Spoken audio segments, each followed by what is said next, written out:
Hello! Sa IDJ TV. Sa renovation nga pala ng kuya ko. Di ba nakita niyo nung nakaraan ang pangit ng kusina niya, ang liit-liit? Palalagahin natin.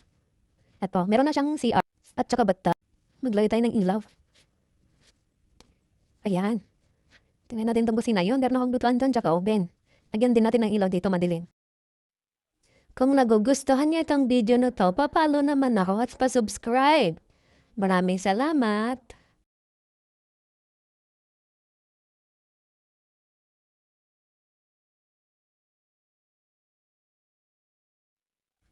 Tingin pa tayo nung pwedeng ayusin.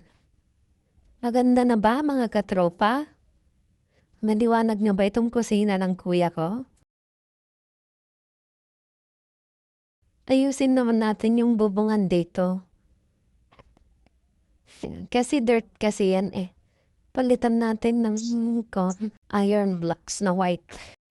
O ayan mga katropa, tapos na. Tingin pa tayo ng pwedeng ayusin. Pa-comment naman below kung saan pa yung pwede nating i-improve. Maganda ba mga katropa yung nilagay kong alternate na kulay?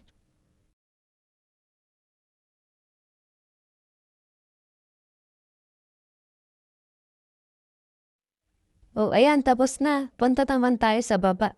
Hindi nyo pa to nakita sa baba and dito yung kwarto ng kuya ko. Tara sa labas, pahinga tayo sa kubo. Maganda doon, may sariwang hangin.